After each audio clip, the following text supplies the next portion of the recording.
السلام علیکم ورحمۃ اللہ وبرکاتہ۔ بسم اللہ الرحمن الرحیم۔ میرے دوستو، بہت ہی پیاری حدیث پاک ہے۔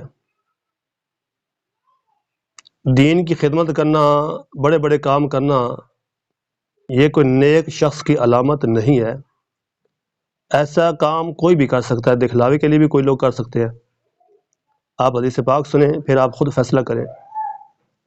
حضرت ابو ہریرہ رضی اللہ تعالیٰ عنہ بیان کرتے ہیں کہ غزوہ حنین میں ہم پیارے نبی کریم علیہ السلام کے ساتھ شریک تھے،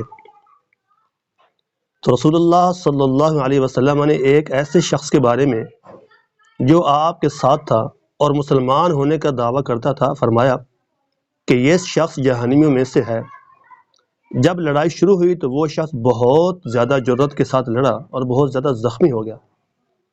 ایک آدمی آیا، اس نے عرض کیا، اے اللہ کے رسول صلی اللہ علیہ وسلم، مجھے بتائیں کہ آپ نے جس شخص کے بارے میں فرمایا تھا کہ وہ جہنمیوں میں سے ہے، اس نے تو اللہ کی راہ میں بہت جرأت کے ساتھ لڑائی لڑی ہے اور اس نے بہت زیادہ زخم کھائے ہیں۔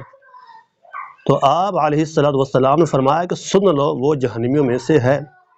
قریب تھا کہ بعض لوگ شک و شبہ میں شکار ہو جاتے۔ وہ آدمی ابھی اسی کشمکش میں تھا کہ اس آدمی نے زخموں کی تکلیف کو محسوس کیا۔ آپ نے ترکش کی طرف ہاتھ بڑھایا اور اس میں سے ایک تیر نکالا، اس کے اوپر اپنا گردن سینہ رکھا اور اوپر سے بے کر لیا اس کو۔ مسلمان یہ منظر دیکھ کر دوڑے، پیارے نبی کریم علیہ السلام کی خدمت میں حاضر ہوئے، عرض کی، اے اللہ کے رسول صلی اللہ علیہ وسلم، اللہ تعالیٰ نے آپ کی بات کو سچ کر دکھایا ہے۔ فلاں شخص نے آپ نے سینے میں تیر پیوست کر لیا ہے اور اس سے اس نے خودکشی کر لی ہے۔ تو نبی کریم علیہ السلام فرمایا، اللہ اکبر، میں گواہی دیتا ہوں کہ میں اللہ کا بندہ ہوں، اس کا رسول ہوں۔ اے بلال، کھڑے ہو کر اعلان کر دو، جنت میں صرف مومن ہی جائیں گے، ایمان والے۔